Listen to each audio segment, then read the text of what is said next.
الحمد لله الذي وحده والصلاة والسلام على من لا نبي بعده. أما بعد فأعوذ بالله من الشيطان الرجيم. بسم الله الرحمن الرحيم. وما آتاكم الرسول فخذوه وما نهاكم عنه فانتهوا. صدق الله العظيم.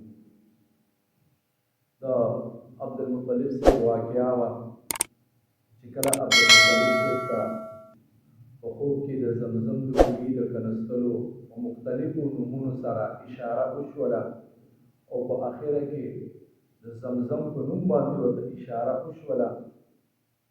نو اراده عبد المطلب سے وکړله چې کوم نشانات ورته ښودل شي هغه ته هم په خوب کې وښودل شول چې دا ځای دی دا ځای دی، او په بیا په راتلو باندې د عبدالمطلب صاحب ته د دې خپلو خوبونو چې هغه رویای صالحه ورته کېږي هغې ورته یقین وشو. عبدالمطلب صاحب راغی او د قریشو چې کومه قبیله وه د دې چې کوم سردارانو مشرانو هغې ته یې د خپل خوب ذکر وکړو او دا اراده یې وکړله چې زه د زمزم کوی هغه کړم. نو قریشو چې څومره وو خلکو هغې د عبدالمطلب صاحب رایې سره اختلاف وکړو چې یاره هغې د عبدالمطلب صاحب سره د کوهي کنستلو ته هغې ته تیار نه و. نو چې کله دوی ورته تیار نه و،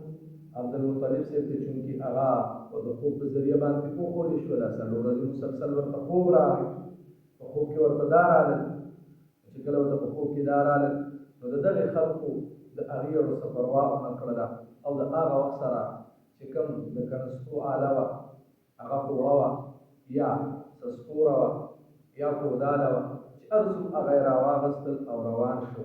او خپل زوی چې په دغه وخت کې صرف حارث هغه د عبدالمطلب صاحب زوی دی او صرف دی ورسره نو چې کنستلې شروع کړل او ده به خاوره به هغه به راوچتوله، یعنې کودایي به هغه به عبدالمطلب صاحب کوله او خاوره به زوی راوچتوله.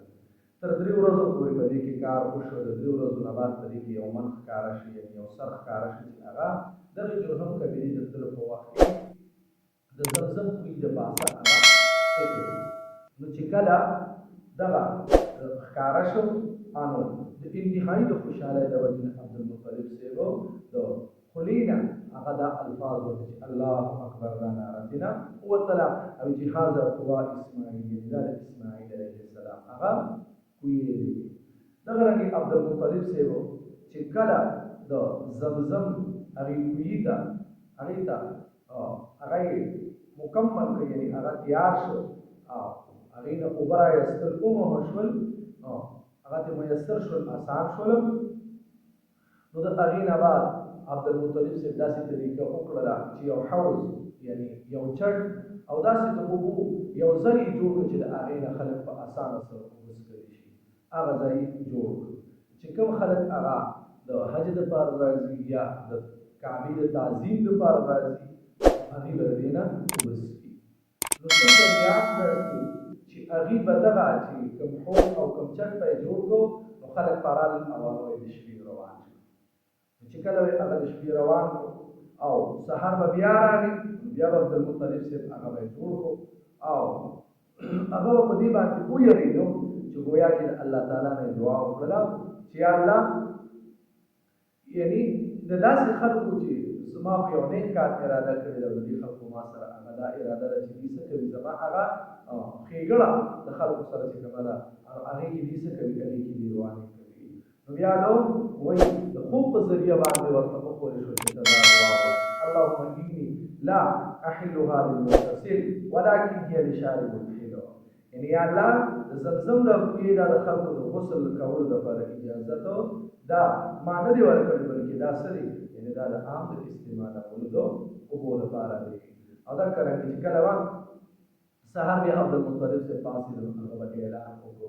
دغې چې چا دا حوض یا دی چاټ او دغه د اوبو دپاره کوم ځای جوړ کړو د استعمال لپاره که دا چا خراب کړو ګویا کې هغه به په داسې بیمارۍ کې هغه به مبتلا شي چې د هغې د بیمارۍ نه به ګویا کې دا بنده هغه ښه نه شي. نو چې کله داسې قسم واقعات هغه د عبدالمطلب صاحب نه مخکې کومه ظاهر شوي او دغې خلکو ولیدل کومه چې ګویا کې ما ته په خوب کې ولې مشوره یې واخیستله چېرې الله تعالی ما ته په خوب کې وښودو یو ویونکي ما ته وایي چېرې دا کوی او که نه کوی او که نه هغه الله اختیار کړ چې هغه الله اختیار کړ دا خلک ویرېدل چېرې هسې نه چې اوس دا شرط وشي چې یاره په موږ باندې دا بیماري راشي او د هغې بیمارۍ نه بیا موږ بچ زموږ دپاره بچ کېدل هغه ګران دي نو د دغې حاسدینو د حسد نه او د دغې شریانو د شر نه د هغې ګویا کې هغه ته دغه یو نجات دی دغه یو طریقه ورته الله تعالی وښودله چې څه دی په تاسو باندې الله داسې بیماري راوړي چې تاسو به د هغې نه روغ نشئ ګویا کې دغه د عبدالمطلب صاحب د زمزم د کښېنستلو د هغې چې کوم طریقه یې کار